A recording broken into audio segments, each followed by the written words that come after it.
Jadi saya tuh udah nggak pernah ya nonton film horor. udah mungkin udah 5-6 tahun ini tuh udah nggak pernah lagi nonton film horor. Tapi kayaknya tuh tergoda gitu sama film Ghostwriter ya, karyanya Ko Ernest. Apalagi itu tokohnya itu seorang penulis kan, membuat saya ingin tahu gitu kan. Siapa tahu nanti bisa bermanfaat karena profesi saya adalah seorang penulis. Mungkin nanti dapat insight gitu ya, dapat hal-hal baru dari film itu, dan ternyata benar filmnya bermanfaat dan akhirnya saya buatkan konten YouTube-nya. Ya, jadi kalau Ghostwriter ini tuh banyak banget pelajaran parenting juga ya dan bunda yang bisa kita aplikasikan dan bisa kita dapatkan pelajarannya yang tidak baik, tidak perlu kita lakukan gitu kan. Oh, ternyata itu ya akibatnya, separah itu ya akibatnya ya. Jadi film Ghostwriter ini tuh ada seorang orang tua ya, ada orang tua yang punya 2 anak. Yang pertama anaknya laki-laki meninggal bunuh diri, yang kedua anaknya perempuan meninggal karena tabrak lari. Anak yang kedua ini perempuan meninggal tabrak lari saat dia bersama kakaknya. Saat anak yang kedua itu meninggal dunia kan orang tua jadi kayak marah gitu sama anak pertama, sehingga anak pertama itu ngerasa dia udah gak berarti lagi dan akhirnya dia memutuskan untuk bunuh diri aja. Sebelum dia bunuh diri tuh dia sering menulis diary, mengungkapkan cerita-ceritanya gitu. Nah, sebelum anak kedua ini meninggal dunia, hubungan anak pertama dengan orang tuanya juga udah gak bagus gitu.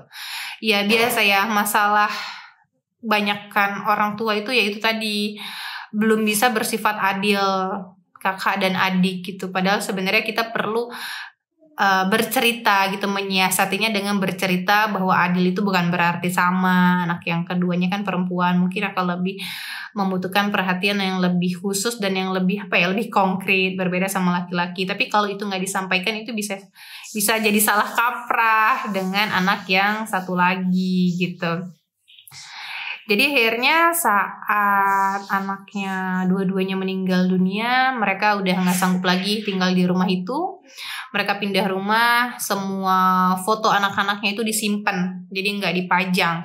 Karena anaknya ini ceritanya jadi hantu ya, dia semakin yakin bahwa orang tuanya itu gak sayang sama dia. Karena lihat aja di rumah yang baru, foto mereka juga gak dipajang gitu. Padahal itu semua gak benar. Ternyata karena biar mereka bisa menjalani hidup dengan lebih tenang. Karena saat melihat foto mereka tuh perasaan sesak tuh timbul lagi gitu. Sedih karena kehilangan, merasa gagal jadi orang tua. Itu tuh campur aduk banget dan itu sangat melelahkan dan menyakitkan untuk mereka orang tua gitu kan. Jadi sebenarnya itu hanya miskomunikasi aja. Nah, setelah itu datang seorang penulis ya yang ngontrak di rumahnya yang lama, di mana ada 2 hantu di rumah ini. Akhirnya mereka mengembalikan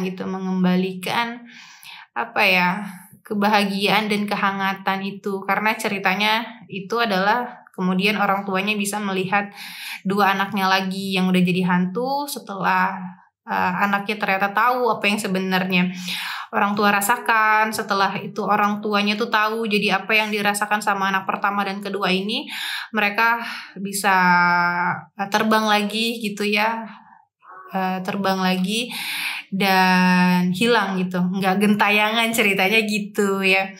Jadi lebih tenang, mereka meninggal, akhirnya mereka arwahnya tenang. Ceritanya gitu ya, ini cerita fiksi ya ayah dan bunda ya, tapi bisa kita dapat pelajaran dari situ.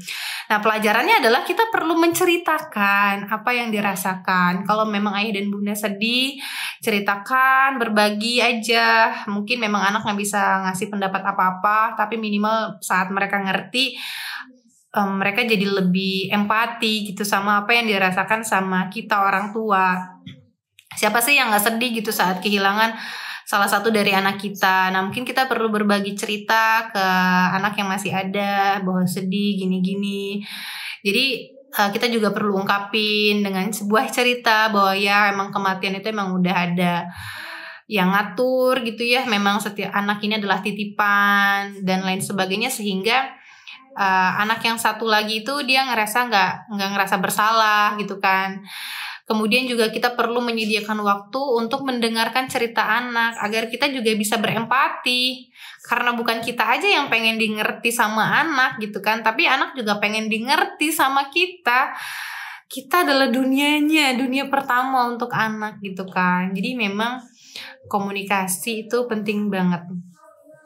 Cerita itu perlu banget, menyampaikan semuanya, menyampaikan hal yang sebenarnya, khususnya lagi perasaan kita itu penting banget. Jadi ayah dan bunda yuk luangkan waktu untuk belajar membiasakan mengungkapkan apa perasaan kita ke anak. Kalau lagi sedih ya bilang aja sedih, kalau lagi bahagia bilang aja bahagia. Nanti anak mencontoh, oh berarti kalau aku sedih itu aku ceritanya kayak gini ya. Oh kalau aku lagi bahagia itu berarti aku bisa bilang ke bunda ya kayak gini ya.